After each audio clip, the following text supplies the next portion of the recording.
So with that, I will call to order the regular meeting of the Simsbury Board of Education. Today is June 10, 2014, and with that, we have several recognitions this evening that we would like to announce. And first, we will start with the CAS Art Scholars, and CAS stands for Connecticut Association of Schools, and we also have the CAS Scholar Athletes and CIAC Athletes. So with that, Mr. Sullivan, I'll let you. I'm going to start with Scholar Athlete, so I'm going to have Sarah Madison come forward here.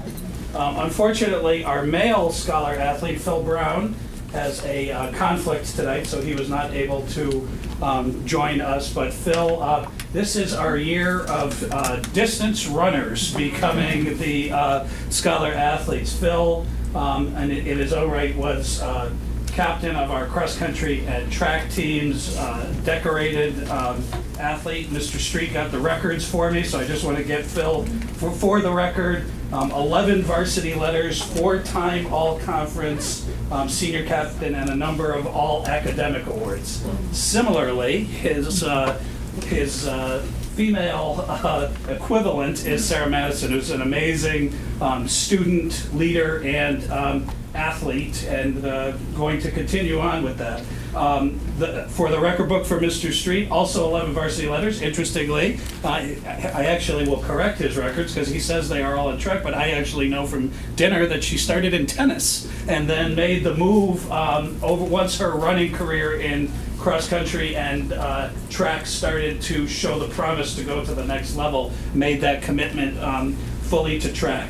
5 all-conference recognitions in junior and senior year, 5 all-academic recognitions in junior and senior year, also a captain of cross-country and outdoor track, and our school record holder in the 3200 as well, which is another accomplishment. Both Phil and Sarah are fabulous students. When you have these awards, the threshold that Connecticut Association of Schools sets is a 3.5 GPA or higher. We select for from the very top academically. We take the scholar athlete part of it at Simsbury High School extremely importantly. So we always look to the very top of the class scholastically, and then say who are the ones that have really shined as athletes. Sarah, certainly on the female side. I will say Phil is going to continue running at Vassar College as he heads off there. And Sarah, why don't you tell people what you're up to for the fall? I plan to attend University of Virginia, where I will study business and psychology. Okay. And run. So one of our Division I athletes for this year as well. So Great.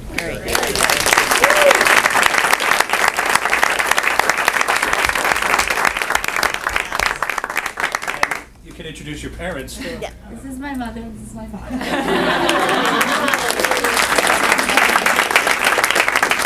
Could I take Haley and Sam together here?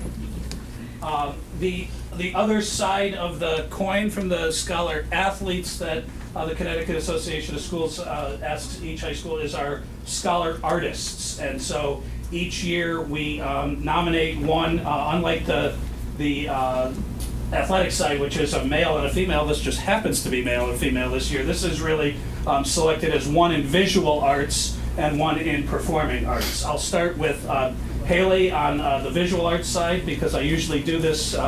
I email the department and the department supervisor, in this case this year Cindy Parsons, our new K-12 director, and I said, I'm looking for nominations for the scholar artist.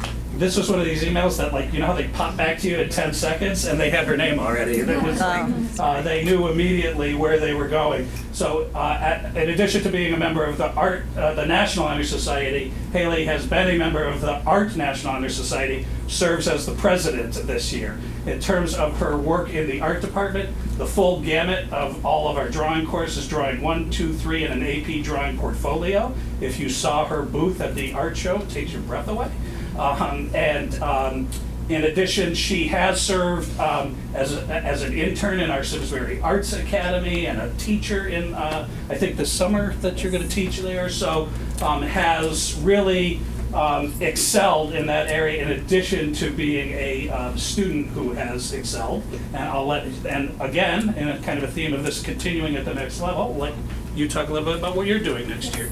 Next year, I will be attending Maryland Institute College of Art to study drawing and art education. Great, that's great. Very, very good.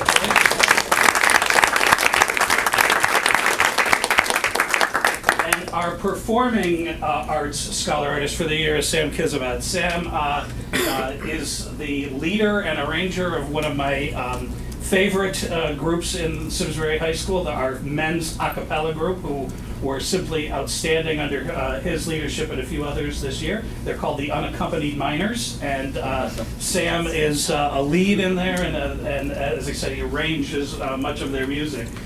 In addition, he has been an all-state choral selection multiple times. You've probably seen him in all of the musicals over the course of high school, including Les Mis this year, where he played multiple roles. He was the bishop at the beginning of the play with who's Frise Valjean, and then he was at the barricade too, and so used in multiple ways. If you want to see his talent as a musician, you just have to come to the Battle of the Bands night, where he has led a group called Harmonic Rewalk, and it's like not fair, because here he is, in addition to singing lead vocals, he's on the keyboard, and then it just gets to like a ridiculous place where he pulls out the ukulele, and he's like perfect on the ukulele. So, Sam is a terrific student in the classroom. At our awards night last week, not only recognized by the English department as the outstanding student for English, but also for the Chinese award. So he's doing it in multiple languages, and he's got some great plans for next fall as well. I will be studying music in Chinese up at Bowdoin College. So Wow, wow, very good.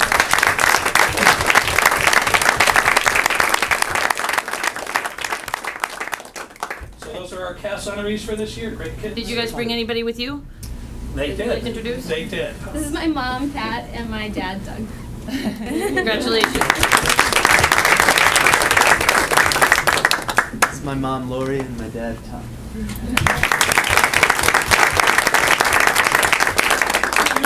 Great. Well, congratulations to all four of you, really, for all your awards and what you have accomplished as Simsbury High School students. So best of luck to you in the fall, and parents, you must be so proud. And thank you for sending your children to us. Great. Now we will be moving on to yearbook. Yes, Simsbury High School yearbook, and Doug that's Nielsen is our supervisor. We have Martha Hogan, you're here for the yearbook as well. And we have the student. So Doug, if you could introduce the student. Certainly, my pleasure to introduce Lauren Hilton, who has been the senior managing editor for the project this year. Lauren took the reins. She was a little bit reluctant at first to get involved at the beginning of the year, but we encouraged her, and she took full steam ahead. So we'd like to present the books to you tonight. great. Thank you. Thank you. It's an awful lot of work. It sure is. It's an amazing feat.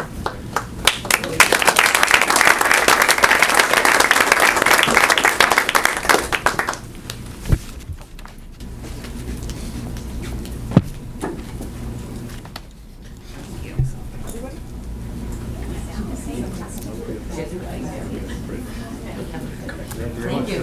Oh, these are fun.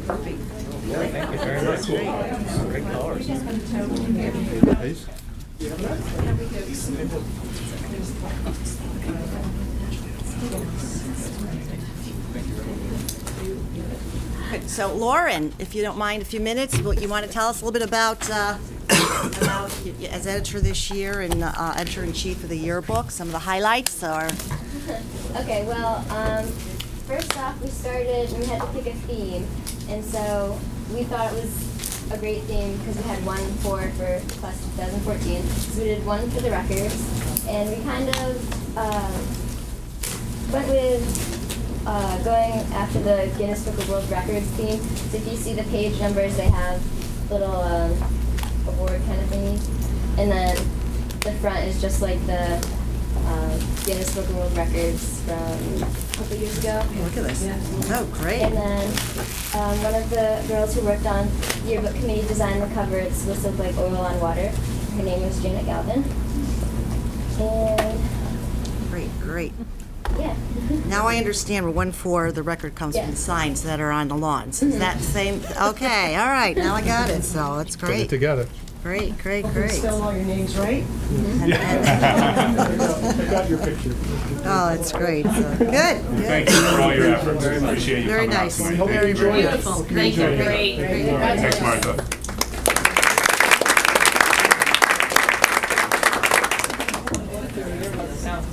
All right, now, Very engaging. absolutely. Now we will move on to public audience. Anyone in the audience? actually Where have- we have, We have Oh, the I'm Future sorry, Business how Leaders of come I- America. And I know we have Ms. Manning here, and we have a good-sized group of students here this evening. see them in,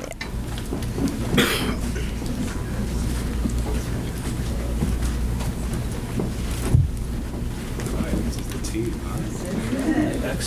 this is great. Great. This is only a few of the 23 winners we had at state.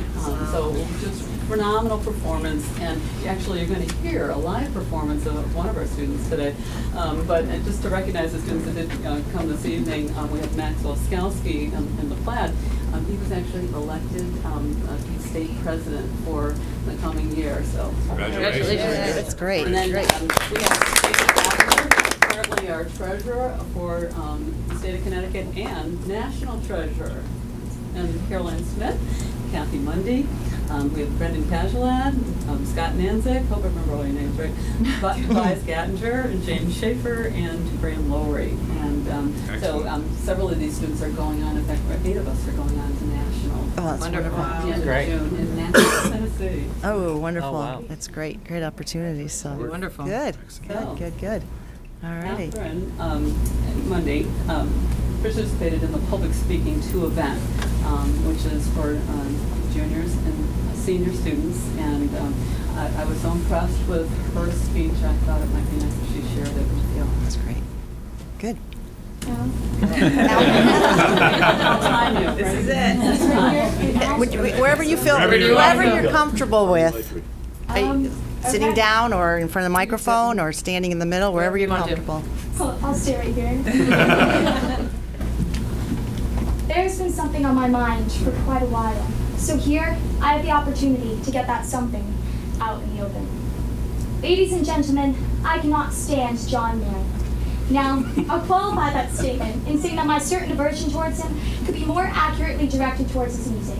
One song in particular in my mind, Waiting on the World to Change. You all know what I'm singing. It goes, so we keep waiting, waiting on the world to change. If you didn't know the song before, you know it now, because that's the main gist. There's not much more to it. The song starts with us waiting for the world to change, and it ends with us still waiting. Somewhere in there, John Mayer says more or less words that we are powerless to change the world. And then who says it? The something that turns his song from irksome into the object of my hatred. John Mayer says that the world could be a whole lot better if we had the power to do something about it. He said it, if. Well, we've all heard the phrase that there are no ands, ifs, or buts about it. And when it comes to changing this world, the same concept applies, no matter what John Mayer says. But why take my word over his? Well, I know the power of one, the power of the individual, and I'm telling you that each and every one of us can make a difference. One of FBLA's biggest undertakings at Simsbury High School is managing the school store. In my time volunteering there, I've had the distinct pleasure of working alongside a friend of mine, who, for the purpose of this story, we'll call Amy. And Amy is different than most of us because Amy is a person with disabilities. All the same, Amy worked in the school store where she contributed in her own way. Members like myself who worked alongside Amy made an active effort to ensure that her skills were utilized. Intent on reaching out to all types of people in our community, we found tasks that emphasized her abilities. It became her official job every day, 8th period, to fill the popcorn bags right before the after-school rush. Her job was essential and her work invaluable. Within the FBLA community, she was included because we stepped up, reached out, and ultimately we changed our school community for the better, one person at a time. Then, of course, one of my greatest experiences this year was organizing senior prom. Senior citizens prom, that is, allow me to explain. You see, our school recently founded its own member of the National Business Honor Society. As to be expected of a club in its infancy, our membership is considerably low. There were 11 of us, in fact. All the same, a small group like ours wanted to do something big. But what and where? Who exactly could we reach out to? Ultimately, we chose to reach out to our local retirement home. And to think we almost overlooked it, after all. When considering how we might change the world, I suppose the local retirement home isn't the first thing that comes to mind. No, we think about how to cure cancer or relieve the national deficit, and then we think, well, we can't possibly do that. At least not yet. At least not within the confines of this extracurricular activity. At least not with only 11 people. And then we think, would anything else mean as much, though? And to that I say that we are underestimating the impact of simpler deeds, because you see, I wouldn't change our service project for anything. The night of prom arrived, and each and every one of us made our own difference. It was as easy as making a conversation. Each and every one of us stepped out of our comfort zones and ultimately forged relationships with some incredible people. We talked to citizens in our community that we never would have met otherwise. We brightened their day, and then ours. And although it may seem small in the grand scheme of things, you can never belittle the success in a smile. So as future business leaders of America, it is so very important that we acknowledge the great opportunity lying in front of us. Mahatma Gandhi once said, "Be the change you wish to see in this world." Now, I'll admit, we can't all be Gandhi. No, not all of us can lead a nation to independence and inspire civil rights movements across the world. No. But lucky for us, this vast world of ours is filled with plenty of smaller towns and communities just waiting to change, waiting to improve. And don't think for a minute that change in your own hometown is any less important or urgent to pursue. So friends, I have a proposition for you. Be the change, because there are so many opportunities that we can take that are right within our reach if we just take a few steps forward. And we do have the power to do something great, so that we can finally stop waiting on the world to change.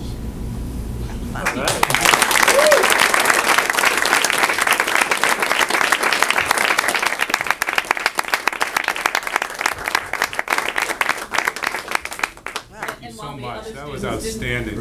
While they didn't sing their way to win their events, they did a phenomenal job. Wonderful. Fran, did I say you're state treasurer? You are state treasurer.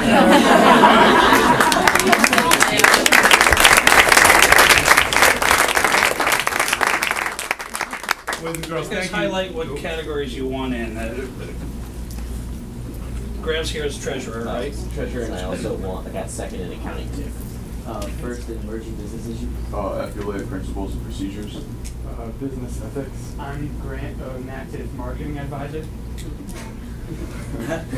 First, who are we speaking to? First in emerging business issues. First in emerging business issues. Elected president. Long. You put it in the lineup, but he was also there. Absolutely. I was second in banking and financial systems. Outstanding effort, everybody. Wonderful. Thank you very much.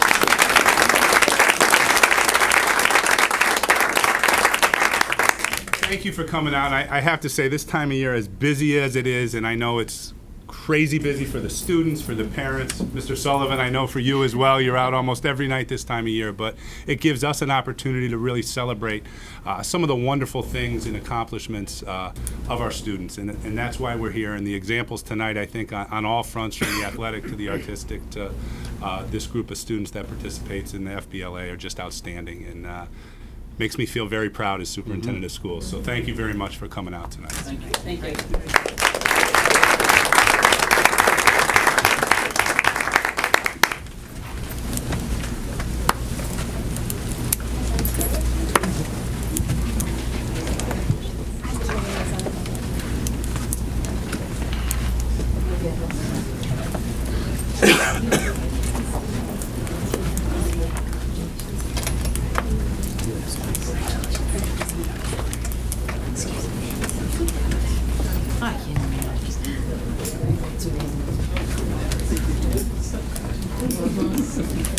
Very impressive.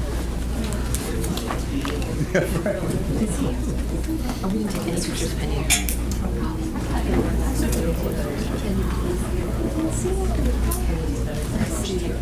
Hey guys, how are you? Good.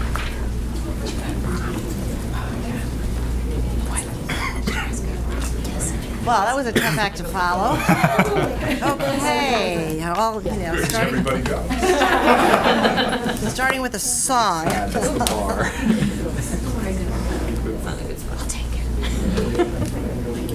All righty. Well, we are now on to the public audience portion of the meeting. Anyone wishing to address the board may do so. Please state your name and address. Seeing no one at this first public audience, we'll move on to board and administrative communications, and we'll start with Patrick. So as many of you probably know, this was prom weekend. Prom was very successful, off without a hitch. And being prom weekend, the attendance among seniors at school yesterday was very high. Thank you for reporting that. Spring sports are wrapping up. We have a baseball state semifinal against Amity today. State opens for track, where yesterday we had a handful of athletes. Moving on to New England's, also the end of the year wraps up one of the favorite intramural activities among students, which was dodgeball, which finished up today. The art show was the week before last, another end-of-year activity at Simsbury High School, which is a good opportunity for the art students to showcase their skills and their work throughout the year. Tomorrow marks our last day of classes. We have 4 days of finals, and then graduation is 1 week from today. Very good, very good. Well, Patrick, also thank you very much for your service here as student representative on the Board of Education, and this will be your last meeting, and we do appreciate all the time that you have committed and volunteer. We know you're very, very busy, and as a tribute to your service with FBLA. So thank you very much. We hope it's been a very worthwhile experience for you joining us, and we wish you continued success in your future endeavors. And where will you be going next year? Bucknell University. All right, very Good for good. you, Well, Patrick. congratulations and best wishes to you also. Thank you. Great. Outstanding. Good. Susan. Nothing to me. Tom. Nothing from me, Lydia. Todd. Nothing from me. Mike. Set. Chris. Nothing, Lydia. All set, Lydia, thanks. All set. Just a quick update, we have one professional development day left for K-8 on next Monday afternoon for 3 hours, so finishing up some curricular work, but also, just to let you know, it's really not that quiet in the summertime. We have over 50 projects that we've identified, K-12, that we'll be working on this summer, with about 135 teachers that are engaging in this work over the summertime, so we'll be ready and poised to start the year. Just one quick share. It's been so nice to be able to share with the board previously about the inaugural year for the Community for Care, which has been a collaborative town, community, and school effort to address issues of drug and alcohol awareness and mental health issues. We're having our final meeting of the school year tomorrow, June 11th. So we'll be updating the board, I would say, in the fall about some of the efforts that we've undertaken. Good. We'll look forward to hearing about that, so very good. Burke. Nothing to Nothing. Just one quick update. Aaron and I had an opportunity, I believe it was last week, to go over and visit Kurt Dugan, who is involved with our Project Lead the Way engineering and design course at Simsbury High School, where they produced two cars that entered the competition. And the kids had an opportunity to present to us a little bit and walk through the process in the competition. And we were outside, they drove the car, and it's just amazing to see what they produce. You know, we talk a lot here about goal setting in college and career readiness, and creating experiences that really ready our students for college, and just the engagement level, the sense of pride, and then the actual product they produce is nothing short of remarkable. So it was fun to start a day over there at Simsbury High School and talk to the students and the teacher about that process. Very good. Were you able to drive the car? Or? I didn't. They asked. You're too tall. And No, we we decided not to. We decided that wouldn't be That would have been a but we thought about it. There were two of them. No one missed it. No one missed it. They were both in the parade. They were in the Memorial Day Oh, parade. were they? Yeah. Oh, It looks okay. great. Okay. Yeah. Very good. It's, I mean, from, we saw it as a curriculum Right. committee years ago, and what they've done now in creating two of these vehicles, which is just remarkable work. And didn't they have Patrick, something that threw you were a there. ball or something? Wasn't there As something part that of the bounced a class, ball? so. They may have. I didn't. I think see they had that. a machine that. Robotic group. That was That was a different Yeah. robotic group that That's did the right. ball. In talking Yeah. to Kurt Dugan, you know, he spoke to us about the evolution of the process and even building the cars and the fact that they need to kind of subcontract some of the milling work and some of the turning work, and they're looking at now purchasing of either a lathe or a milling machine to start to do some of that work, which is very much needed now in the workforce in Connecticut with the aging workforce around the aerospace industry and other places. So, I mean, really forward-thinking educators that we have, and just an exciting opportunity to see the enthusiasm of the kids. So, wanted to pass that along. That's great. Great. Oh, good. Look forward to next year, too. So maybe you will get your chance one day to drive the car. Maybe. All right, very good. We are now on to recommended actions. We are on Exhibit 1, approval of the minutes of the May 27th meeting. Do I hear a motion? So moved. Do I hear a second? Second. Any discussion? All in favor? Aye. Motion, one abstention, Tom, two, thank you. Motion passes. We are now on to Exhibit 2, personnel. I have two personnel recommendations for your consideration this evening. The first is of Kristen Judah, a .2 position, a social studies teacher at Simsbury High School, effective at the end of this school year, as well as an intent to retire of Charlene Kilcoman, who's been a sixth grade teacher with us 29 years, currently at Latimer, and that would be effective June 30th of 2017. So the first recommendation is that the Board of Ed move to accept the resignation of Kristen Judah, effective June 30th, 2014. Very good. Do I hear a motion? So, second. Second. Any discussion? Seeing none, all in favor? Aye. Motion passes. And then the second recommended motion would be for the Board of Ed to accept the retirement of Charlene Kilcoman's effective June 30th of 2017. Very good. Do you hear a motion? So moved. Second. Any discussion? Thank you very much for your time served, for sure. Yep, Great teacher, great many years service to us. Yes. Good. And all in favor? Aye. Motion passes. Thank you. We are now on to Exhibit 3, policy adoption. So I believe that's back to me, Lydia. Yeah. The policies for adoption consideration this evening are the family and medical leaves of absence as well as attendance. So the recommendation would be that the Board of Ed move to adopt policy 4260.5, family and medical leaves of absence, and policy number 5113.1, attendance, effective June 10th, 2014. Very good. Do you hear a motion? So moved. Second? Any discussion on the policies? Sue, have we, are they aware of the changes, or the staff, and have we run this past them yet? We haven't, because we're waiting for official motion from the board, but we do have a communication that will be going out shortly. Okay, thanks. Very good. All in favor? Aye. Motion passes. Thank you. We are now on to Exhibit 4, adoption of the 2014-15 building use fee schedule. I believe that's Burke. Similar to your policies, this is your second reading, and as discussed at the last meeting, it's approximately a 3% increase in fees proposed for use by outside organizations. No other changes to our structure, and happy to answer any other questions you have. Very good. Thank you. Do I hear a motion? So moved.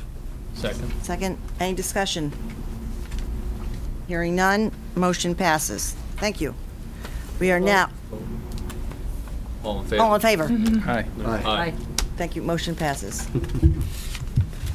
We are now on to Exhibit 5, the approval of gift and naming the Simsbury High School Fitness Center. Yes, and Sue participated in a process to get feedback and at the request of the board, so she'll talk through the process a little bit and has a recommendation for the board to consider this evening, something we're certainly extremely excited about. So, Sue?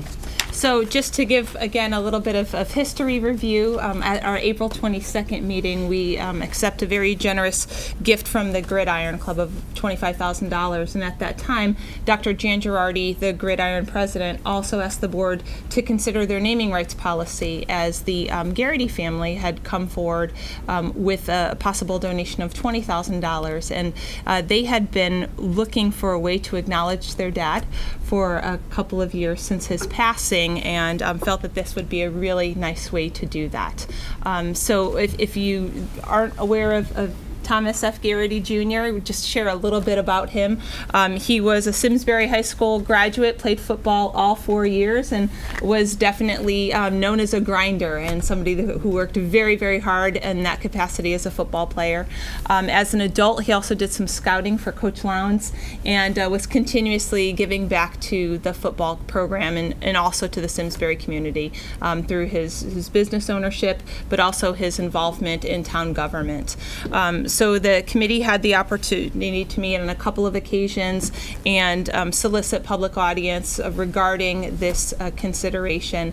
And the committee, and Sue Salina was on that, so Sue, I don't know if you have any additional comments, but clearly what they would recommend to the Board of Education is not only certainly the recommend the acceptance of this gift, but also to have the board consider naming the strength and conditioning room the Thomas F. Garrity Jr. Fitness Center.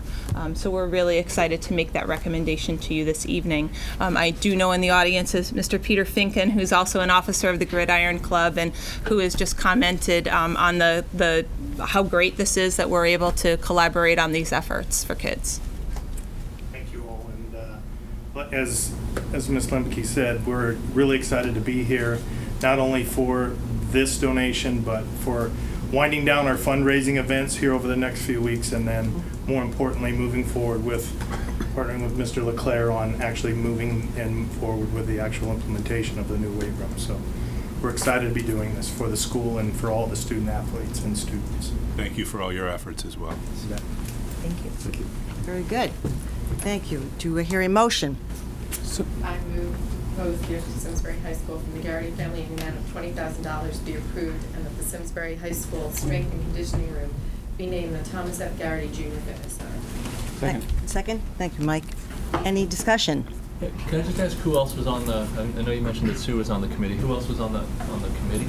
Absolutely. We had Peter Pabbott, who's the past president of the Rotary, join us from a community standpoint. Sheila Gishwind, who's a member of the Gridiron at Large and also a mom and a wonderful collaborator of the Simsbury Public Schools. We had Amy Muska, our PE director, K-12, on that committee. Dane Street, our athletic director, Principal Neil Sullivan, myself, and two phenomenal students, both David Sparks and Caroline Hendershot, to provide some student feedback. You're welcome. Very good. And the room will be ready for September? What is the next step in? Well, the first phase is what was funded by the first gift, and items have been ordered. Some things have come in, some things have been delayed from the company. So this will now give us funding to work on that second phase, and yes, it'll be done over the summer and ready for next year. Good. Look forward to. I'm sure the students and staff look forward to seeing and having the new room come September. So very good. Any further discussion? Seeing none, all in favor? Aye. Motion passes. Congratulations. Thank you. Thank you. So much. And thank you to the Garrity family, because it really is, it's a fitting tribute to him and to the town. And it's wonderful to help all the kids. Thank you all. Thank you. Good evening. Thank you very much. Thank you. We are now on to Exhibit 6, the McGowan gift. Yes, Burke is gonna, he'll walk us through the exhibit. We talked last time at the board about coming back with another level of detail in our efforts to establish a fund to appropriately honor Ms. McGowan's legacy for many, many years to come. So Burke will walk us through the work he's done, and we can certainly answer any questions you have, and we'll define kind of next steps in our process of what we need to do and come back to the board, I think, in the fall with some more definition. So go ahead, Burke. Okay, well, I'm pleased to follow up from what the board's goals were from the prior meetings in terms of creating a vehicle that would allow in perpetuity Ms. McGowan's legacy to be honored, to help improve district-wide items that would enhance learning and benefit students. And the conversation, just to review briefly, we talked about the possibility of creating a separate trust, not unlike what we do for some of our scholarships. And speaking with Tom Mooney at Shipman and Goodwin, it was felt that it didn't need to be that complicated, that basically we have the state statute on activity funds, which really by their nature limit how funds can be used. And in fact, when you go back to our own board policy, there's a whole business section on activity funds, and had the opportunity to reread that, which I don't do regularly, and I saw that we really have a similar structure where the principal in each school is designated as the treasurer or trustee of the activity fund for each school. So what is being suggested here is to create a district-wide activity fund. I took the liberty of just trying to give it some sort of general name, and that if it's the educational enhancement fund, that it needs by statute to have the Board of Education designate a treasurer, which is suggested to be the business manager, and that really would be the first step. And likewise, in keeping with your wishes, to try to just use the interest from this gift that we had received to try to get a significant rate of return. We would like to be able to engage the services of a financial firm to help us. And so those are the two key first steps tonight that we'd be asking to get this moving. And then the second part would be in the fall. We'd be able to prepare some procedures, again, something that could be in board policy that would define the role of how you would like to see the annual process of looking at those types of worthy projects or causes that you may be able to fund on an annual basis. Right. Very good. What did the fund end up being? What was the gift? The total gift was $479,000, I believe, and we have that in an account, which is an interest-bearing one, but certainly we would like to be able to do something that earns significant interest. The check that we received was $479,715.41. Terrific. So by calling this an activity fund, do we limit the ability for teachers to I don't think use. make use of the fund or apply for grants? I think it's a valid question in terms of you would need to set up the rules as we have some stated rules for the current funds that are going to benefit students. So I think if you make a link to those types of things that are going to benefit students, there could be teacher related issues, obviously, that are going to benefit students, such as professional development opportunities. So I don't think it limits it, but you do raise a valid question that how broad was the board's intent. So sorry, other questions? So the committee will come up with the guidelines? Is that how it works? And you as a business manager, as a trustee? The intent of the administration was, based on what we understood, sort of your desire as a board to be involved, was that you would set up some sort of group that would be able to, on an annual basis, review the ideas for this and have a role in that. So we'd like to kind of define a process for you. Seek input and ideas, and then how we would process those, and then how we would make decisions. And would we set up a committee to start to see what we want the rules to be? I mean, I think the guidelines. I think I would be more comfortable having a guideline, the guidelines set up to be The committee specific. is going to do that? Is that? That's what I'm asking. Right. I think that's what you said. Yes. Yeah, I mean, we're not trying to dictate how you set it up, whether it's a subcommittee of your board or you want to all do it. We really wanted to give some ideas about how it might be structured, and then let you decide the final structure and process. Just give you some ideas to start with. And the purpose of the financial advisor working with you or us is to guide the whole.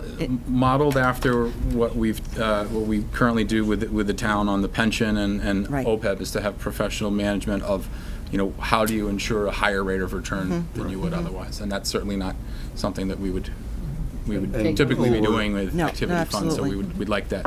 I would think- Oversee the management and the reporting on it as well. Right. And this, from this, part of the setup will be to have like the scholarship piece that we'd been talking about in the previous meetings, or not? Would that be? That's up to the board as to how you want to. That goes back to the committee. That's where I think we All right. sort of create a Absolutely structure could. and then let you That's how we determine saw it. what it looks like. That's how you saw it. Yep. on that. We have other activity funds that are permanently funded like this? Permanently funded. My question gets at, if we park money like this, Mhm. is this going to be considered in our budget? It is by state statute an activity fund, so it's not part of the budget. I don't see where there would be a confusion if it meets the criteria of an activity fund under the statute, how that would be That was my question. construed to be something else. Okay, so it's not, we're clear that it won't be next budget cycle, someone asking us, well, you already have $450,000 under the umbrella of the budget. I just want to make sure it's separate, that's the only Right. concern. I think it's Okay. clear under the statute that it is, and the amount of potential interest to be used on an annual basis still remains to be seen. We're not talking about. Technically, though, it is going to be a separate account, right? Separate trust, separate money management, the whole, so it's about as separate as, right? I get it. When you say activity fund, that, and I don't know the rules, so that's why I asked the question, I could make an argument that it's still part of our budget if it's an activity The fund. as opposed statutes to- make clear that these accounts, as all school activity funds are audited by the town auditor on an annual basis. Okay. So there's a clear relationship, but it does not change the nature of these funds, Okay. of where the origin of these monies is That's fair. coming Just- from, Or the defined purpose of it. or the defined purpose of it. Just out of curiosity, is that how we manage our scholarship funds as well? That's the largest amount of those are through this trust with Bank of America U.S. Trust. And again, that was part of that initial conversation with Tom about how best to go about doing it. Okay. And this kind of gives you the most breadth and it doesn't have to be as complicated, I guess. Right. Would be my way of summarizing it. So that seemed to be an attractive way to go, to not reinvent the wheel, look to our own existing policies, and try to come up with something district-wide that, mirrors what we do on a building basis. Okay. Do you know of other districts that have had money bequeathed to them and what their policies are? I'm just curious. I do not have knowledge of another district that has had such a generous gift to be able to. Yeah, well, it's true. We were manage. the ones that did receive it. So, good. So Go ahead. just back to Tara's question, so timing so this in essence would be step one, right? Setting aside, putting it, but then a committee would be formed to basically outline policies, procedures, and mechanics, and timing of that would be early fall? So that my hope would be, in the spring of next year, we could come back and have this discussion and You have a little money. allocate that on it. money and act on that for the first time, hopefully. Okay. Right. Okay. Thank you. All right. Well, since I think you were the only one that ever met her, I think you ought to be the one to make the motion. I make a motion that a new student activity fund be established for Miss McGowan Gift with the Simsbury Public Schools business manager as its treasurer. The business manager shall be authorized to engage professional financial advisor to guide the investment of the activity fund. I think Chris Kelly also met her. Oh, did you? Yeah, but Tara knows her better, so. Would you like I apologize. I'll second. Thank you. That was easy. That was easy. Any further discussion? All right. Mike, you didn't know her? Did you know her? I didn't know her. I didn't. Never had her. You actually had her as a teacher. All right. My father and my grandmother knew her quite well. Oh, well then, there you go. It's in the family. All right. All in favor? Aye. Aye. Aye. Very good. Motion passes. Great. Good. Look forward to this. It's very exciting and to continue. We are now on to Exhibit 7, the most important recommended action. And that is It's you. cancellation of the Board of Education summer meetings. And as you know, in past history, we have always canceled our 4 summer meetings, 2 in July and 2 in August. So I am recommending that the following motion be approved tonight's Board of Education meeting. And also, we have a meeting on June 10th, and our last regularly scheduled meeting would be June 24th. But since discussing with Mr. Curtis regarding agenda, I'm recommending we cancel that meeting also. So, do I hear a motion? So move. Second. All right, any discussion?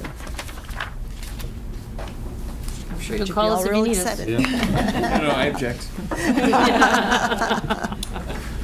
So I think it's been a very long time since we ever had to reconvene for a summer meeting. All right, thank you. We have a motion and a second. All in favor? Aye. Motion passes. Very good. All right, so put it on your calendars. Our last meeting is June 10th. Very good. It's just today. Today. What am I thinking? This is our last. Glad it's our last meeting too. I am so, our last meeting also. I am so, too many things going on, absolutely. All right, we are now on to information reports.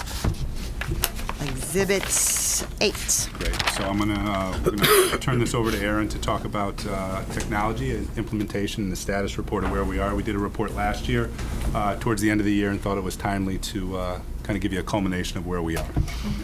All right, I'd like to invite Jason Casey and John C. Twinick to the table. They will be presenting tonight, but as Matt said, we do like to come forward with a year-end report regarding our technology work, both from an infrastructure lens as well as through teaching and learning. And a report that we had given earlier this year, we really talked about that ready access for students and for teachers in our classrooms.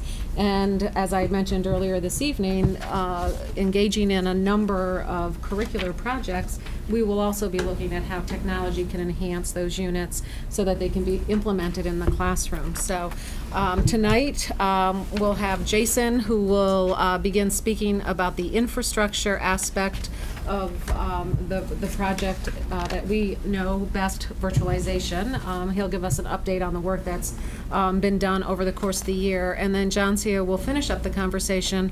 And I see that we have Peg Rocky here tonight, who will, and Wendy Koo is on her way. So we have 2 teachers that also tonight will give you somewhat of an idea of what's happening in the classroom. So I'm going to bounce it off to Burke, who will begin the conversation tonight. Thanks, Aaron. So we have a diagram here showing a number of the aspects on top of this graphic. I'm just going to start with a bit about the foundation there, that what has to be beneath is a reliable network, and the board is familiar with the large multi-year project known as the virtualization project. Jason's going to speak a little bit further about the second year of that and how things have been moving forward. Just to remind the board that one of our key goals was to move towards a consistent Windows 7 and Office 2010 platform. We have older laptops as well as PCs, and that just wasn't possible without, in some cases, the virtualization process, and Jason will update us on that status later on. Generally, regarding the infrastructure, we have a couple of areas. This summer, we have a large capital project that you might recall, $150,000 storage area network project, or SAN, and that is something that Jason will speak to a bit further, so that's scheduled to happen this summer. Also, our switches that we rely on within our district-wide network are currently at 100 megabits per second. We're looking to increase that to gigabit speed, 1,000 per second, and ultimately to get to that what is now industry standard. A couple other areas in terms of our wireless access points. The board probably recalls that we've had that in all of our schools. We've extended it, especially over this past year, starting in the summer when John Cia wrote the state grant that helped to fund some more access points. and we were able to do that and be able to be in better shape for the Smarter Balance testing, and you're going to hear more about that tonight also. Lastly, one of the more recent improvements to our infrastructure was the CEN, or the Connecticut Educational Network, which is our primary internet access that we get from the state, and it's been increased to gigabit speed, also a tenfold increase, and thanks to the state as well as to Jason's efforts, we were able to get hooked up and take advantage of an increase in our access speed. But it's part of this larger project of just making sure that we stay current, so that John Cia and all of our teachers can do what they expect to be able to do with the technology. So turn it over to Jason. Okay, thank you. So an update on our virtualization project. When we first began, we did the majority of our smartboard connected teacher PCs. We also did 3 high school labs. Those were the business labs at the high school, as well as the high school's library media center. This year, we moved on to the majority of our administrative and secretarial PCs, as well our 3 general use labs at the high school and 1 Henry James lab. We did have an issue come up that slowed us down a little bit this year, where there was a performance problem with some of our smartboard and document camera connected PCs. We were able to find a solution to that. We're implementing that this summer. So moving into the summer and on into the next school year, we intend to complete the remaining staff PCs, as well as 2 Henry James labs, the elementary labs, and the library media centers throughout the district. For future expansion, we're looking to get virtual desktops onto our laptops and our Chromebooks, and as well onto home PCs of our staff members. So I'm sure they'll be overjoyed that they can do work from home. Their desktops can follow them there. And as Burke mentioned, it has been our goal to standardize on a Windows 7 Office 2010 platform. We currently have a mix of XP and 7 and a mix of Office 2003 and 2010. So the primary way that we are getting there is by virtualization. So each new virtual desktop is a Windows 7 Office 2010 platform. There are some machines that we knew from the beginning would not be immediately virtualizable. Things that are graphically intensive, like engineering PCs or art PCs, are not in the short-term plan. They're just not capable at the given technology. So we'll be upgrading them with the regular way of upgrading to Windows 7 and Office 2010. Once we get to that level and we've been virtualized, we'll be in a much better position to move forward with future upgrades. And now our infrastructure improvements. As Burke mentioned, the Connecticut Education Network is the internet connection to the district. It's a service the state provides us at no cost, and they've recently upgraded us from 100 megabit to 1,000 megabit. And it took a little bit of additional work on our end to make sure we were taking the most advantage of that. We'll continue to optimize that connection on the side that we can. For wireless access, over this school year, because of SBAC testing, we added some more access points to meet that increased demand. We intend to see some more increased demand this school year as we buy more mobile devices, so we'll be implementing more access points as well. This was all part of the original idea that we put the wireless access in place, and as we needed it to grow, it could grow with us. Next, we have our storage area network. This is a collection of networking devices that allow us to organize and better manage our files, our data storage, as well as our backups. And we'll be doing that over the summer. This was based on a recommendation made to us by our consulting company, Walker Systems. It moves us away from having files spread across all of our different servers throughout the district into one area that we can best manage. And then finally, the switches, which all of our PCs connect into in some way or another, we're upgrading those from 100 megabit to gigabit, which has become more of the industry standard and should improve our performance as we move forward. there any questions at this point, or? Just on security, I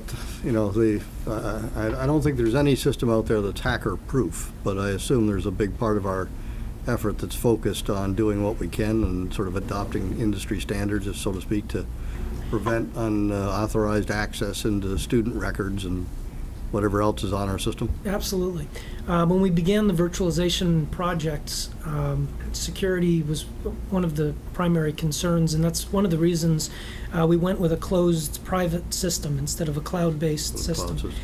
In fact, cloud-based desktops is now becoming sort of a buzz phrase. I was recently at a convention and there were companies saying you can get your desktop through the cloud and everything.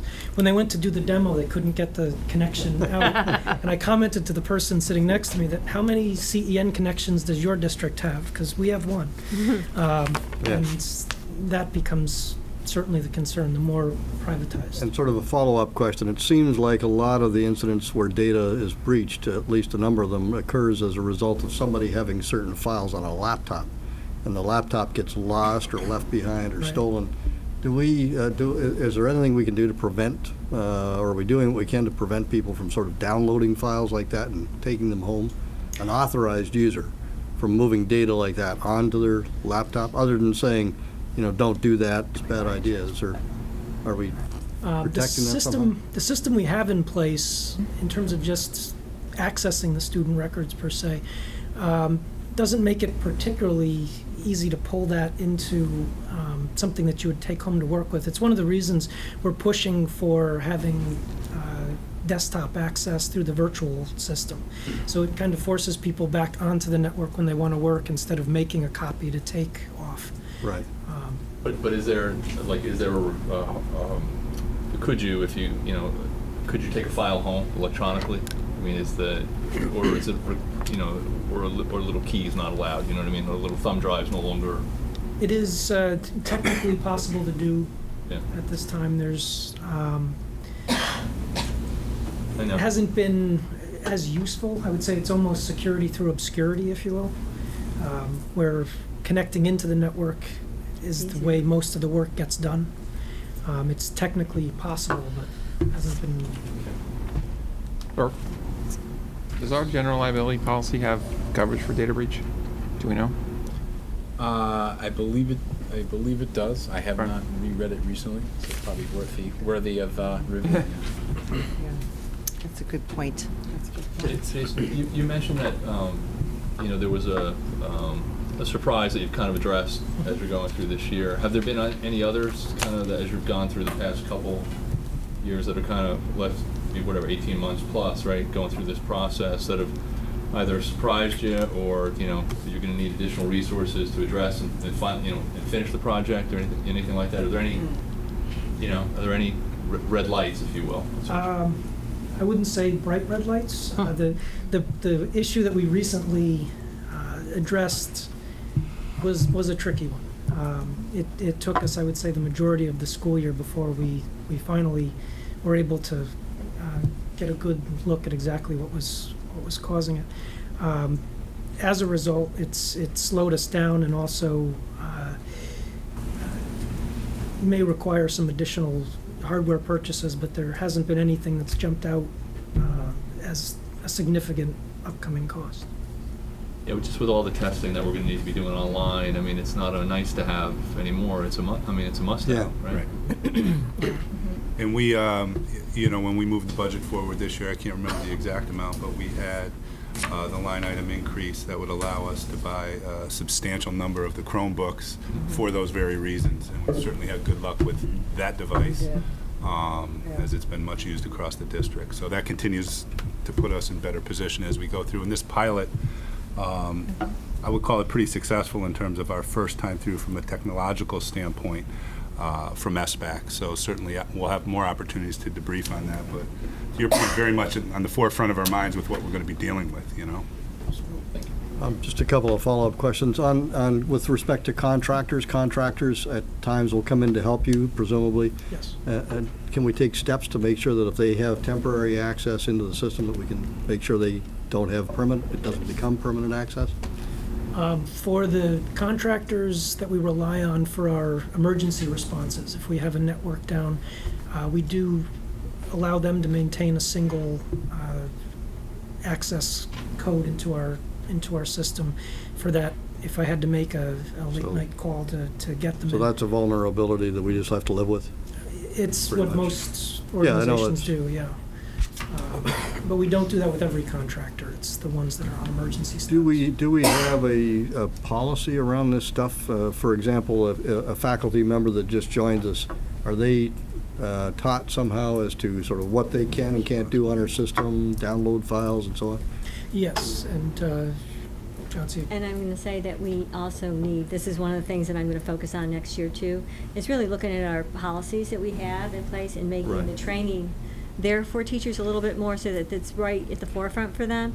Even though that we've given them training, it's not something that they may necessarily be thinking of sometimes when they do some choices. Right. So we need to do a better job of making sure that that's right there for them and they have those reminders. Yeah, I guess I would ask you to. Responsible use policy. is Right. what We had focus on. responsible use policy. We redid for students last year, and we put that up, and I think and I did discuss this with Erin, this is another thing, that's really looking at the policies again for the teachers. For the teachers. Okay. Yeah. But Johnson meets with the new teachers whenever we have our new Teachers Academy, and she does a very thorough session to go into just Right. that. And what about the teacher who's been with us 5 years or 10 years? Do we? That's what I'm saying, we do an update at faculty meetings. Okay. And but I still think that that's something more that we need to Right. do a better job at. You And- just have to with everything that's out there with big data, et cetera. And I hope this is my last question on this topic, but do we have a crisis plan? Do we have a data breach? Do we have a plan in place for what we're going to do? Because I hate to sound cynical, but it seems like it's almost inevitable something someday is going to be a problem for us, and we ought to have some way of. A student data breach? Any data, student data, student staff. records. You know, if somebody ends up with records with social security numbers of all the 4,500 health kids in our issues or- system, you know, So- do we have a plan in mind for what we're going to do to alert parents and to manage that crisis, sort of a crisis management plan, I guess? At present, there's no formal plan as such. All right. What I've Do one then, put something together and have an idea of what we do. Mike. So actually, that was going to suggest, why don't you talk to Kerma, because I Yes, think I'm sure they have I'm sure they've got guidance tools. both the insurance aspect of it, and they are pretty quick to come in with what the requirements are. So and it's going to depend on what the data breach is. Is it, Yeah. you know, is it HIPAA? Is it whatever? So I'm sure they have that in their coverage section. We'll be in touch with them. Good. So now we can move on to the teaching and learning aspect of why we have technology. Yes. The good part of The technology. good part, the part that Chauncey and I like to talk the most about. So, Chauncey? So I'm going to start with really the Innovation Subcommittee. I'm going to do some highlights for us first. We started the Innovation Subcommittee last year, and we really did a lot of focus on the K-6 last year. We saw them really move ahead with some different practices, and so this year our focus was on the secondary. And we really saw that we needed to build up our base for the secondary and the Innovation Subcommittee so that we had more than one math teacher, you know, talking to social studies teachers. So we needed to have more representation with the departments. And so we worked on that this year. And Peg Rocky's here to talk about what they did at the middle school, and she really led the Innovation Subcommittee, and they've done a lot. So I'm going to let her speak to that. One of the things with the Innovation Subcommittee from last year that we saw is besides their use of the iPads that we provided them with and how to assess with them and how to instruct with them, one of the other things that really was came from that committee was the use of Google Apps. And I know last year, for those of you that were at the meeting and we had our teachers go through, you know, it was pretty exciting. They were excited, I think you were too, when we got done, about the use of the Google Apps and how you could collaborate with that and what it really meant for students and for the teachers. And so this year, we had it available last year for 5th through 12th grade, and I do say available, didn't mean everyone took advantage of it.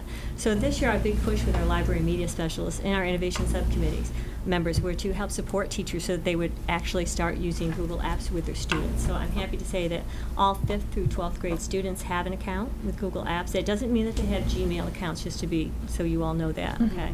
But they do have Google accounts. and they're able to use Google Drive. We also have most of our 4th grade students are also on Google Apps now, and they're being able to take advantage of the things that the Innovation Subcommittee pointed out last year. So that's been great for us, and I think one of the incentives for our teachers for going onto Google Apps and using it this year is because of our Chromebooks. Because you can't get on a Chromebook unless you have a Google account. So if they want to take advantage of the Chromebooks, which really are great to use because, one, they're a quick start. So that's less instructional time wasted waiting for the laptops to come up. And the only reason it takes a long time is because we have a lot of programs and other things that are on there. Okay, I said that for you. Thank you. So we have so they like to use the Chromebooks for that reason. They also like the Chromebooks because they have such a long battery life. So you can charge them and you can use them throughout the day. And think of that at the high school with the long block periods. You don't have to have a laptop quit on you after your second block period. So they really like to use those the Chromebooks. And so that helped to push that. And the Chromebooks have been great for us. They're cost effective and they've been able to meet most of our needs that we've had. We had over 680 Chromebooks pushed out across the district this year with a concentration at the secondary level. And with the use of these online services like Google Apps and also with the Chromebooks and just the kids being online more, we ramped up what we were doing with digital citizenship, and we tried to tie our digital citizenship more with our character ed programs across the district. So as we said before, we used the acceptable use policy from last year and we changed it to a responsible use policy. Try to put the emphasis on the digital citizenship aspect of using the online services. So we did that through our library media specialists sharing the RUP, the responsible use policy, in their orientations to the library. And also we did that with having Common Sense Media. I don't know how many of you know of it, but if you have younger students at home, it's a great tool to know of. They review apps, they review movies, they review everything that's media, and they say, age level for it, appropriateness, and why it would be rated that way. So we've used some of the lessons that they have, which are they have a video that'll give a scenario, and then the students will watch that and they'll have discussion questions. And I think that's the way that you really make students internalize the whole idea, the whole concept of digital citizenship is to have them talk with each other about it. Think of a scenario so that when they are in that situation, they'll be able to call that back. So I've been happy with what we've been able to do with that, and I'd like to thank our library media specialists for the great job they've done with that. So, brings us to SBAC. And SBAC, I'll start with that. We started planning last year, and this year, especially around the end of the school year, the end of the year, like in November, December, we started doing our pre-planning, really checking out all of our equipment, and even with our grant that Bert spoke of, and actually Jason and I worked on that together last year. With the grant that we got from the state, we looked at our wireless access. We went around the building with our new network manager, Tommy Stone, and saw where our access points, where we needed to have them, where we might be possibly doing the testing, and so all that pre-planning helped us. So and also checking out all of our equipment. So now we really know where we stand with everything, what's too old, what we need to refurbish, et cetera, like that. So SBAC was good for us, okay, in more than other regards, because it made us reassess where we are with everything. And we were very successful with the technology aspect of SBAC. And so we wanted to both thank our team, which are all of our library media specialists, and also our technicians. And I highlighted Brian Marchinkowski. He's our district instructional technology resource teacher, and he helped me with the pre-planning. And he also made sure during the testing that we had the accommodations, the equipment for those students that needed accommodations done. So they all did a great job with it, and I don't want to miss, of course, that overall for the administration was Betsy Gonzalez, and we were part of the team that she put together. So I think we should all feel good about how SBAC went. So. And next year it can only get better because we're having more Chromebooks and more wireless access points. So it was fascinating to watch as we did the work at the elementary level. We learned a lot. That was the first pilot that we did. When we got to the middle school, I think we started with 8th grade at the middle school, and when I got to the building, all of these people were just staked out in different parts of the building. And it continued. So we were able to do it with the 8th grade, the 7th grade, and everyone was right there. They had their backpacks, the technicians on their backs, and they were ready to go. And the same thing then at the high school. So we learned a great deal from this, as Johncia said, and I think we are very well poised to move into the actual administration, the real test next spring. Okay, and our next steps that we have. So as we were saying, like, we're going to be adding more Chromebooks. We added, I said, over 680 this year, and they were very successful for us. So we are going to continue with the Chromebook deployment, and we're looking at adding 20 plus carts of 25 each to the district, and again concentrating again on the upper levels, the secondary level, and. Chromebooks they're not always our solution that we might be using. So we also look at what else. We use laptops. So the Chromebooks, the way they are, we can't install applications, like Microsoft Word and things like that. But through the virtualization, we would be able to access those kind of programs. So we're looking at actually increasing the versatility of the Chromebooks by virtualizing them next year. So I'm really excited about that because we have the need for more laptops, and they're much more expensive, and they take longer to come on and everything. So it's going to be great that we can use Chromebooks. So that's one thing that we're going to be doing. And also, it's not always a Chromebook that's a solution. Sometimes, as you were saying, we have the engineering labs that need to have the graphic cards, and our engineering labs are pretty old. So next year we are also going to be taking two of our engineering labs and putting in new computers for them. And we're also, and I think this is pretty exciting, our music technology class, they needed to have an upgrade. But instead of going with the regular keyboards that they use and the computers, they're going to go with iPads. So they're going to be doing their music technology on iPad. So that's pretty cool. And we're excited about that. So besides increasing the amount of technology we also have to look at the classroom technologies we presently have, the instructional ones, the smart boards, the projectors. I think it was 2006 through 9 is when we started putting in all the smart boards and the projectors. So they're getting older. And it's not like we have had a rash of these failures, but we're starting to see more failures. So we've been planning with Burke about how we do our replacement schedule. But it's also kind of an exciting time because the technology changes. So instead of having to replace a smartboard and a projector, we're looking at possibly using interactive projectors, where you don't have to replace the smartboard too, but you can still use the smartboard notebook software, which our teachers rely upon. So those are things that we look at when we're trying to keep things so that they're still useful for the teachers. And we have the equipment that works and everything. Besides making sure that we stay where we are with our innovation subcommittee, et cetera, we're also trying to move ahead with the best instructional strategies that are around the country that we see in the world. And one of the things we did this year is we sent teachers to a flipped learning conference, and Erin accompanied them to that, and they were very excited when they came back. I know you were also. And so tonight we have Wendy Koo, who's going to speak about flipped learning. She's been doing that for a few years now, and so she'll be also sharing that with you. So I'm not going to say too much about that, except for one thing is with flipped learning, a lot of people rely upon video, so that means we need more video storage. And we're looking at using a YouTube channel for the school that would store our video instead of always buying a server. But if we need more server, then Jason will help us with that too. So anyway, so that's something that we're looking at because we can't just say we're going to do flipped learning and then we don't have the resources to help them with it. And it also means that we're going to have to do more training.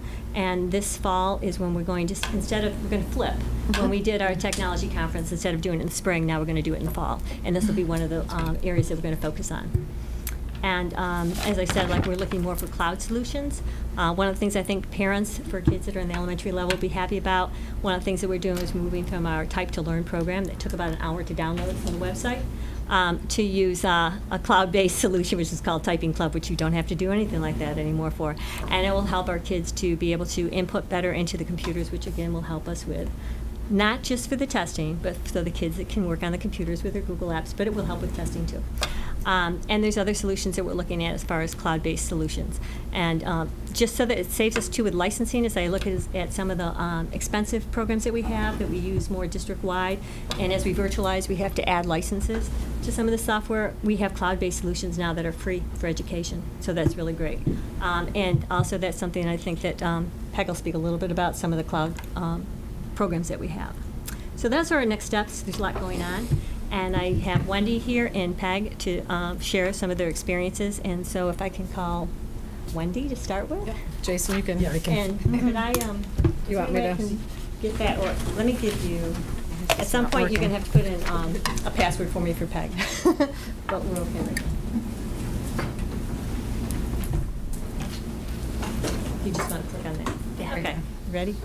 I have to. Oh, and Wendy, for the you who don't know her, Wendy is our 9 through 12 department supervisor, Wendy, for the CT area, which is the business department, tech, engineering, and also our family consumer science. All right, so I'm actually going to show you a website that I've developed using Google Apps and Google Sites. Okay, so I am utilizing the Google Docs technology that she was talking about. This is part of my Introduction to Engineering Design Project Lead the Way course at Simsbury High School. It is one unit that is on here. I decided 3 years ago to flip this unit, not the entire class, just the unit. Wanted to try it out. And what it consists is of a series of videos that actually show you how to create the specific parts for the train. If you, Aaron, would you on the left, clicking on the miniature train project handout? I don't know if any of you are familiar with the software program Autodesk Inventor. No. Are you in the engineering class? No. Okay. So, Right here? yep. So as she scrolls down to the handout, this is there. And you can just scroll down so they can see the diagrams. You can start to see how complex these parts are. Right? And so I've taught this class for, I think, 7 years now. And prior to the videos, what I used to do is, if you scroll down and look at each individual part with all the dimensions and all the features, I used to do it on the computer or smartboard, give a demonstration, the kids would sit there, they would take notes, and then I would release the class after about a 15-20 minute demo, and then they would go to the computers and they would attempt to make the part. Now some of the kids picked it up right away, they were able to go in. Then there was a handful of kids that just got stuck.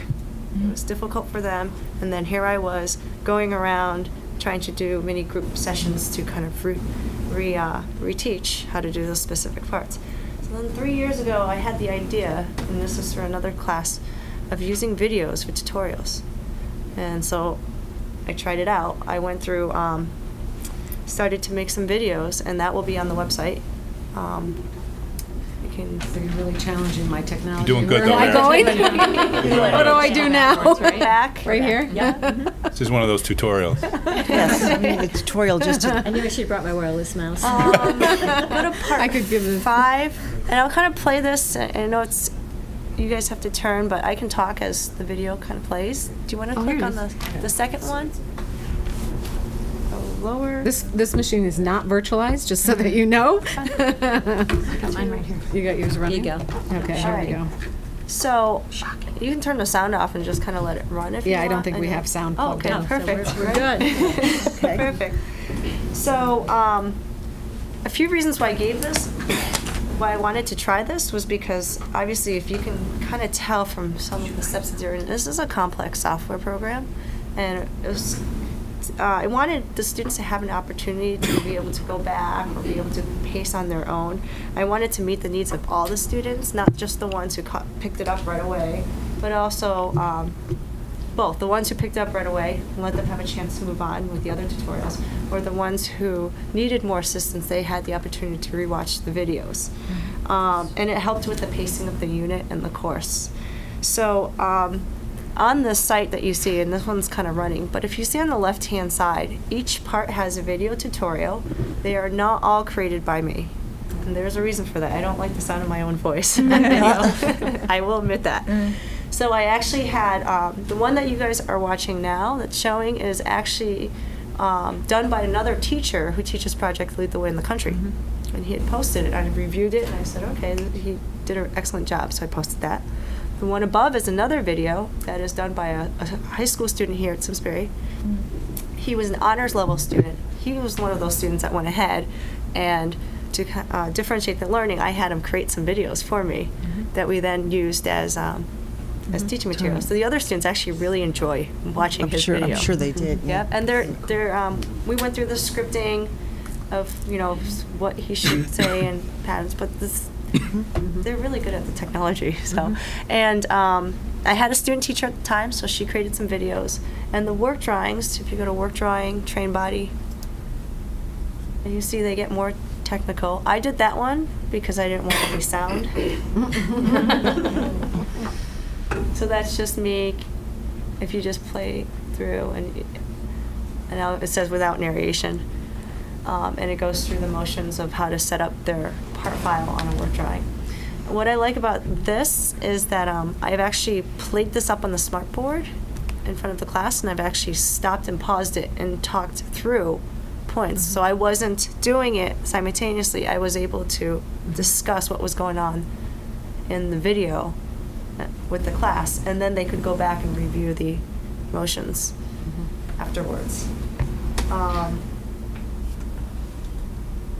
don't know if you guys have any questions before I continue on.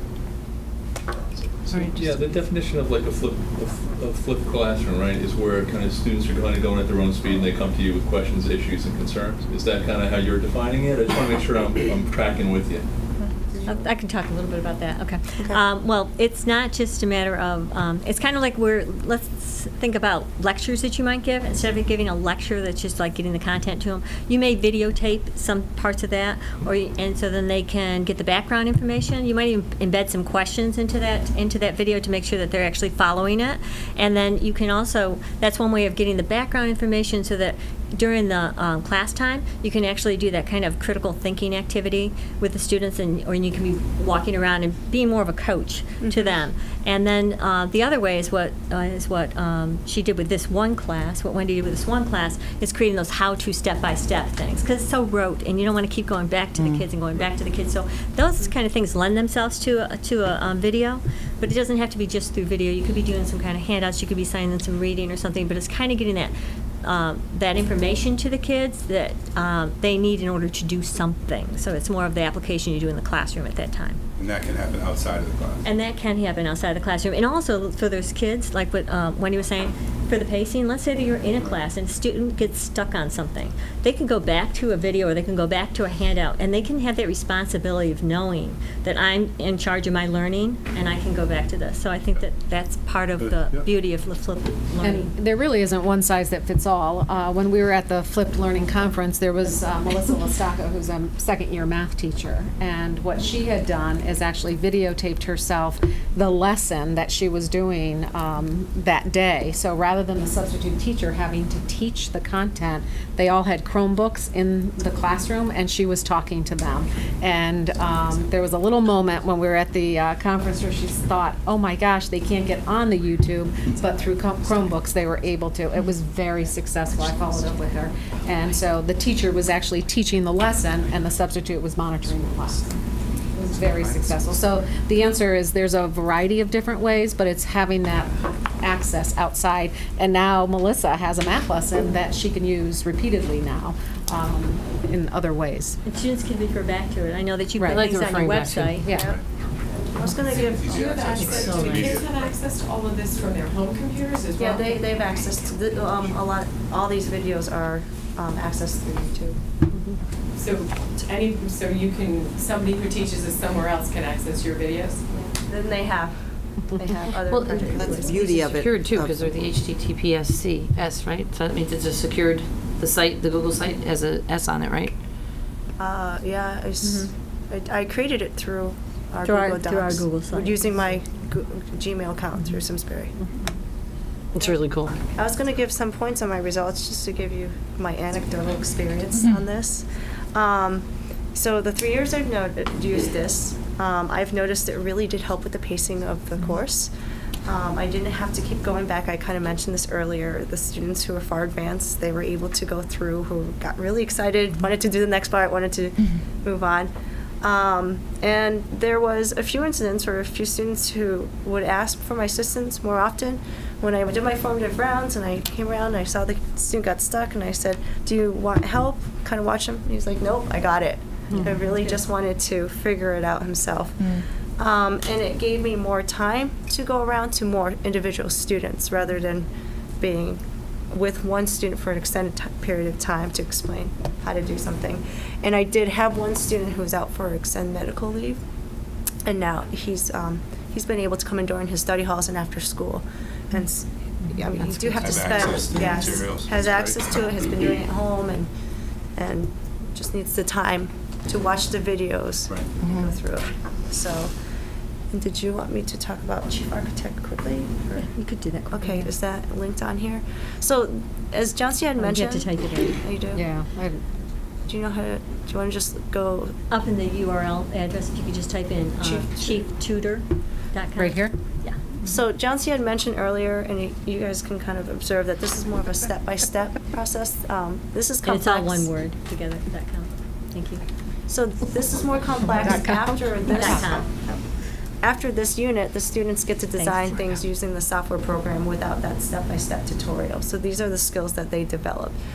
I teach the architecture sequence, and actually I think this is what started with it. I needed to learn chief architect. I went for training, but the software program is pretty complex. There's a lot of things you can do with your kitchen and bathroom, if you wanted to know. I tell my husband that all the time after I teach this class. So I wanted to teach. I wanted to show my students all these fancy features. You know, the glass door, fancy cabinets, and so I came upon this website. And I think if you can go lower, do they have all the way to the? Oh, go up. Actually, I'm sorry. Go lower. Yeah, training videos. So these are a series of training videos, but what I do is I actually go through and I supply the specific link to the students. Where are the videos? That's okay. You can just tell Yeah, me. you can just. Okay. Oh, they're up top on the left, aren't they? Are they? Oh, you're out of it. You're not. You're in a. Don't worry Not about there. it. You're in an That's ad. okay. You're in an ad now. Okay. That's okay. We clicked on the right, but go ahead. So this is unique because if you guys know, not all kitchens are the same, not all bathrooms are the same, and I'm not going to have the students design the same bathroom, the same kitchen. I let them kind of design their own, if it's for their parents or, you know. So these videos actually go through an example of how to do specific things. I have the kids watch it at home or in class. Sometimes I do sit down with them and go through a video. They're about less than 10 minutes long. I make sure that they are. And then they'll go and they'll apply it themselves towards their design. And I've seen students, if they want to do something more complex, they will go through here and search for the tutorial video that they think would apply to their specific design. But I set them up with the basics. I pick out the specific ones I have them watch as a requirement in the course, and then they use this as supplemental. All right. Thank you. That's great, Wendy. Thank you. That's great. Thank you. Patrick, you were in the class? I was understand. not. Oh, okay, I thought that you had been in that class. He's in the class. He's in the different teacher. capstone. Got it. So I am working with to kind of piggyback on that, I am working with other teachers to set this up.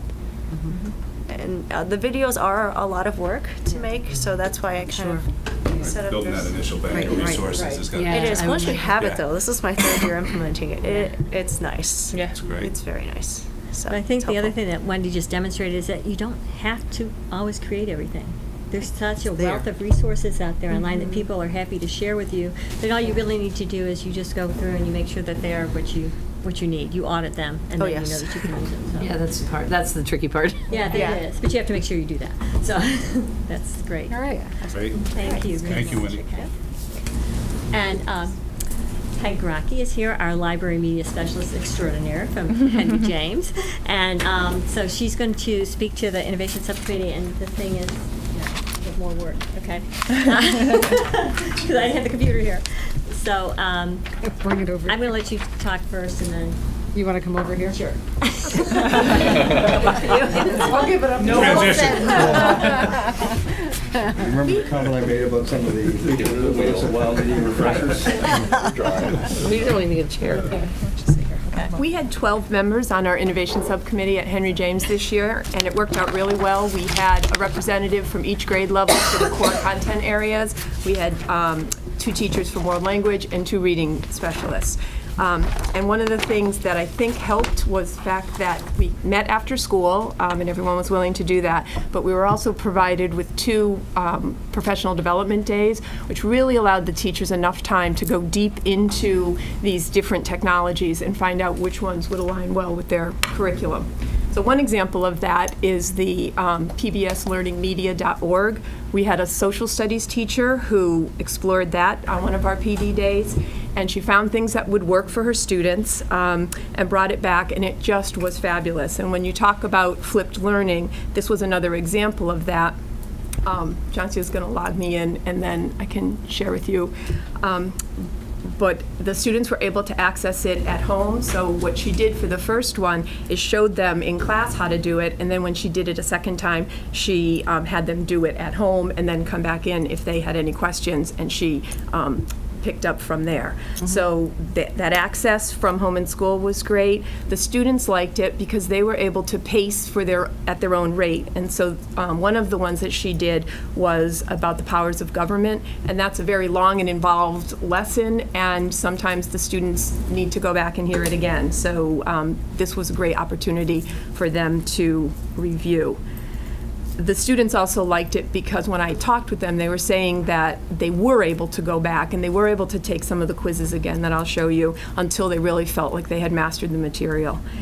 Once we get in, I'll share the scenes with you, but the teacher who did this then brought it back to her department, which is what we wanted the Innovation Subcommittee to do, and especially to her PLC, and they quickly came to me. We logged all those classes in, and now everyone in the 8th grade is using this for multiple topics.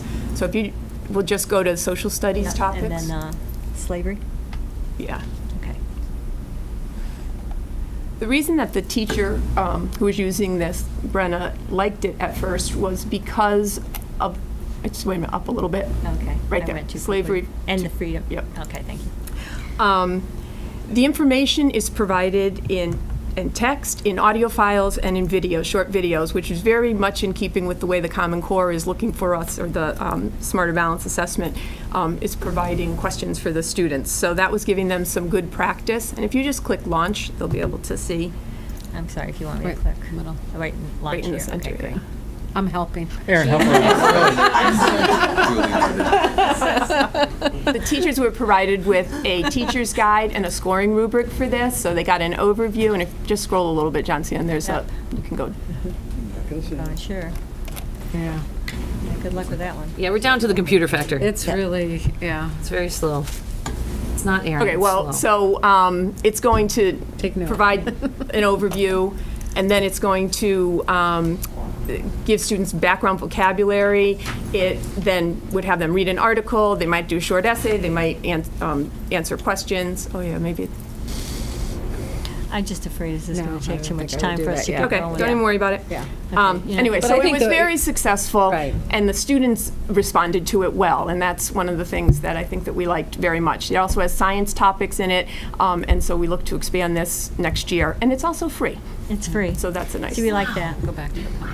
Yeah. Okay. Which, and it meets the needs of so many different learners, and I think it's, for an 8th grade class was Right, no, fabulous. they were very much engaged. And again, because of the Chromebooks, it was very easy for them to get access to it in the classroom. And the teachers, because they are not hitting technology blocks anymore with the slow logins and things, they can get a lot accomplished in class. And so they're moving toward it. Very good. That's very cool.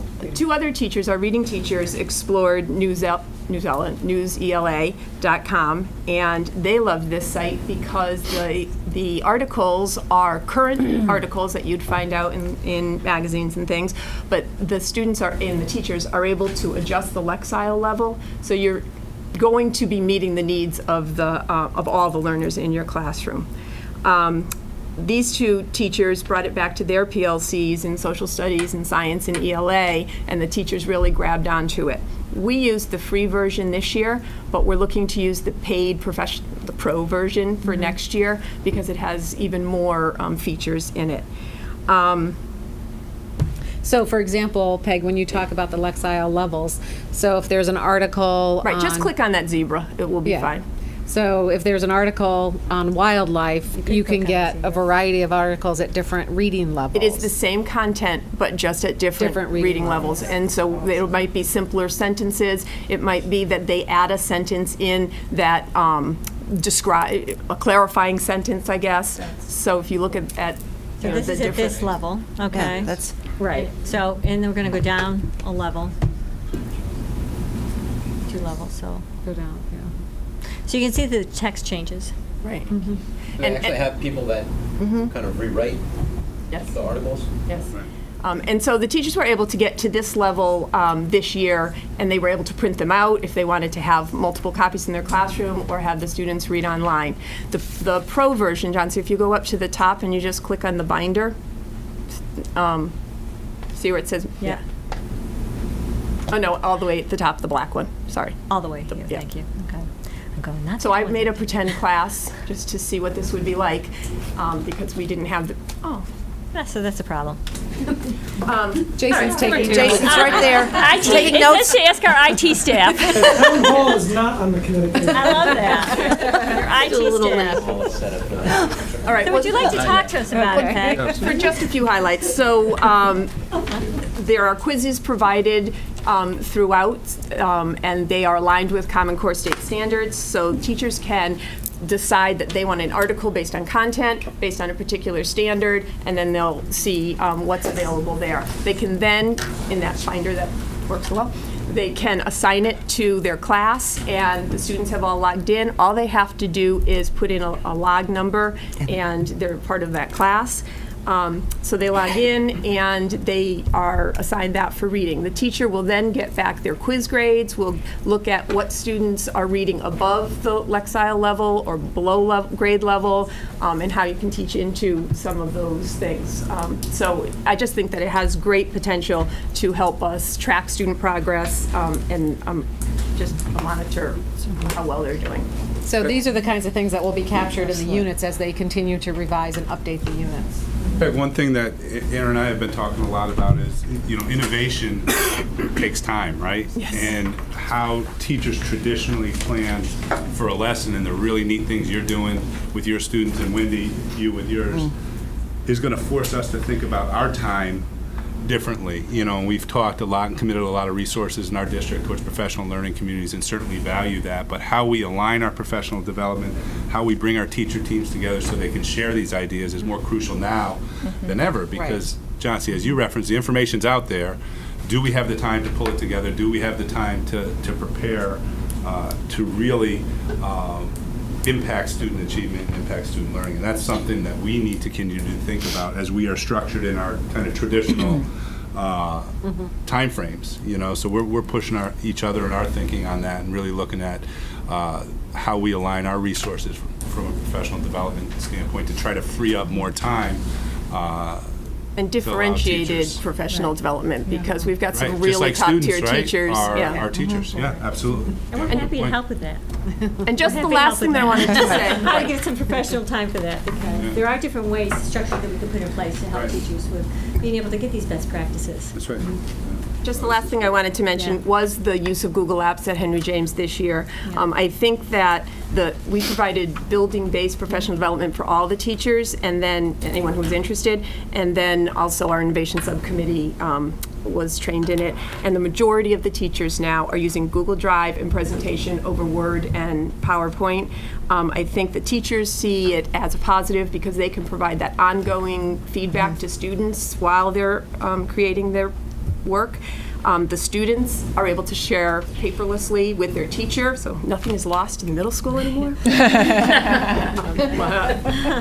And the students are able to collaborate with each other as well. So, and again, that the Chromebook, use of the Chromebooks and the ease of the Chromebook has made it really something teachers want to do.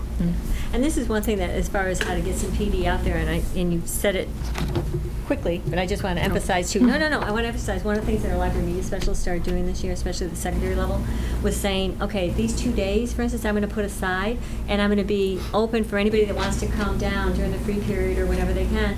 And this is the topics that I'm going to work on. And they were able to differentiate a bit with what they wanted to be able to do. So it might be a topic with Google Maps, and maybe I'm doing forms today. Right.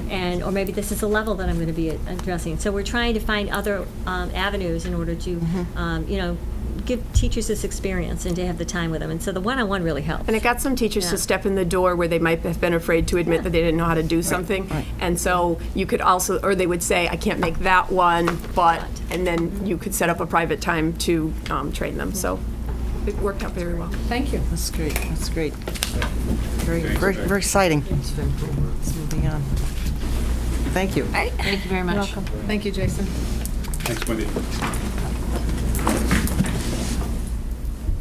Great. All right, we are now on to Exhibit 9, Henry James. While we're just rolling back into Henry James Capital Project Update. Great. Thanks, Lydia. We have just a quick few slides here. This, Brian, we have Brian White, the principal at Henry James. Why don't you come up to the table? We'll kind of work through this piece together. During the, I talked about this a little bit at our last meeting, during the capital improvement portion of our budget, actually at the town meeting, a student had come out and provided feedback about a portion of the Henry James Capital Improvement Project that involved the lockers.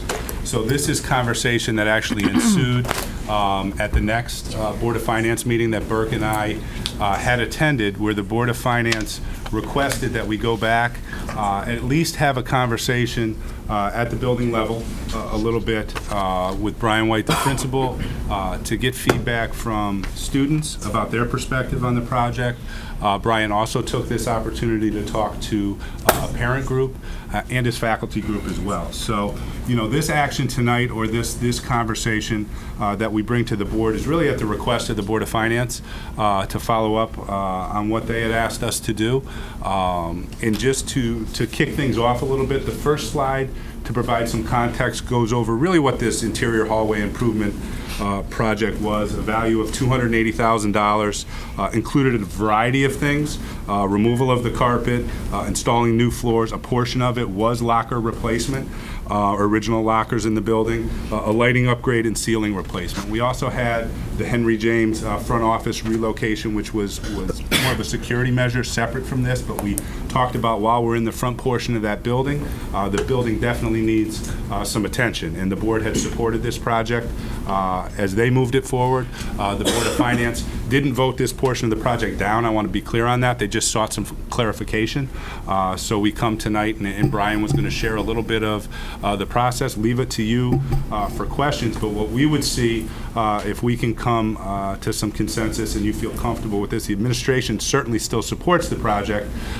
Burke would, at the next Board of Finance meeting, share the very same type of presentation information that the Board of Finance had requested, and that's what they've asked us to do.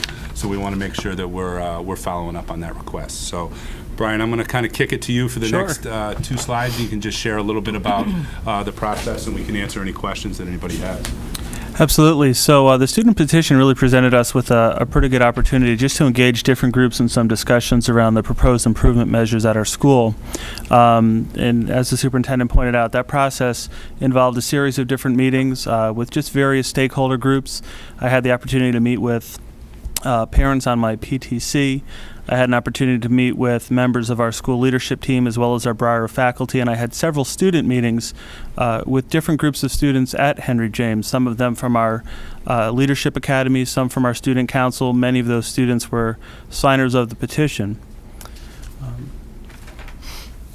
And so just to provide a summary of really what a lot of those conversations entailed, we gathered a lot of feedback, and what was really great about the conversations, a lot of that feedback wasn't just limited to the proposed measures, but also just a lot of other really good ideas from our students about other ways to improve our school. There was some concern among students about the nature of the locker project in particular. There was a lot of different ideas out there about the types of lockers, the style of the lockers that were being discussed.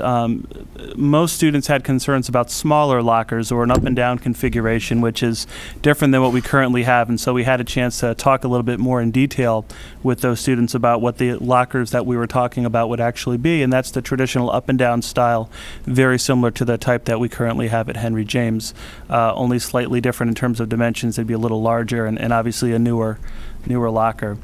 At the end of those conversations, the majority of students did agree that it was a necessary project and would improve our school.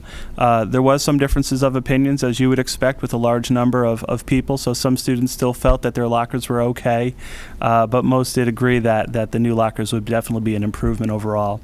One of the other things that we learned in talking with a lot of our student groups was really the importance of having student work on display in our school. Currently wall space is limited due to the number of lockers that line our corridors. This project would present us with an opportunity to really imagine different ways of creating spaces for the display of student work, which I do agree would be an improvement to our building. And then lastly, we had a chance to talk a little bit more about some of the other improvement measures that have been discussed at our school, not only the front hallway project, but some of the security measures that the superintendent mentioned, as well as improvements to our science classrooms and even an auditorium, which has been discussed at different points in time. So. Great, thanks. So how many people signed the petition? How many people kind of did you? It sounds like you talked to a whole lot of. Talked to quite a few, yeah. So it was approximately 75. It may have been 78. For some reason, that number sounds right. Mostly 7th grade students. And what we did is during our lunch waves, we have our homeroom period. And so that was a convenient time to meet with students. And so during all 4 lunch waves, we called groups of students down to our principal's conference room and met with groups. I mean, typically 12 to 15 kids in a group was approximately the number of students we met with. And so we were able to talk with not only a lot of petition signers, but also other students to get a pretty good sampling of the opinion out there. So, yeah. For the benefit of the public, the up and down lockers are? Up and down lockers. So the concern was that they would essentially be, if you could picture a vertical locker, but only half. So you would have sort of a top locker, and then beneath it a separate bottom locker. So they would be approximately half the size and height, and one stacked on top of the other. And so some students were concerned that having smaller lockers would be an issue. Mm-hmm. Aren't they wider? Are those they're wider? The up and down are wider, right? Correct. But you have to share the same floor space to get to the top and the Absolutely. bottom. Yeah, so I think concerns of bumping your head on the door above you if you had a lower locker. That's very true. Sure. That's very true. So.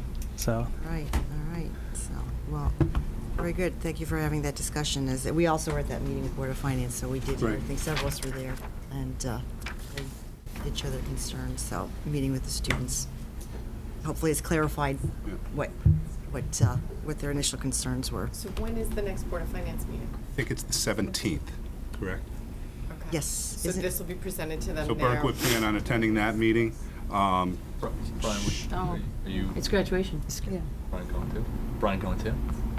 No, he's going to be at graduation. Is that graduation? Graduation night, I suppose, is a Right. bit of a Yeah, logistical. Yes. logistical issue. The night of the budget referendum, Lydia and I were there. Right. This was discussed. It was pointed out that that was that there was a conflict, but I Right, told there them was. I would be there. And Right, Okay. because we did. I'm we really looking did- forward to seeing you. Yes, absolutely. And So the hope is they would approve the project at that point, and we could move forward this summer? That we would answer any questions that they have, and they would use a different funding mechanism. Right, they'd figure out a way to fund and support the project, so. Okay.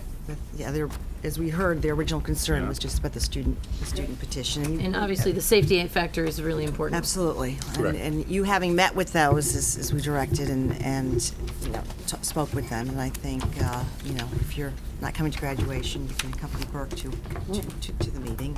Should there be further questions that they have, so, very good. Thank you. Any other questions? Thank you. Thank you. Thank you All very right. much. Brian. Thank you. Appreciate you taking the Thank you, time. Brian. Thank you. Sure. So, very good. All righty, we are now on to our second public audience. Anyone in the audience wishing to address the board may do so. Seeing no one there, I would like to acknowledge Mallory and Brian, who are our Board of Education student reps that have been so good to attend all the meetings, sitting in the audience. And since it is our last meeting, we look forward to seeing you next year sitting up here. And so that will be great. And I also would like to take the opportunity to thank SCTV for all their work, their dedication, their commitment, their volunteerism, their hours that they come to videotape our board meetings and budget meetings and every other thing that they do for Simsbury Public Schools. So we do appreciate all that they do for us, and our programs and meetings and activities Absolutely. are It's been a very great partnership. very widely viewed. So thank you again, SCTV, and we look forward to seeing you in September. With that, I would like to make a motion to go into executive session for the discussion of a confidential pupil matter. So moved. Second. Second. All in favor? Aye. Motion passes. Thank you, and we will see you on September 9th, 2014 for our next board meeting. Thank you and good night. Hmm?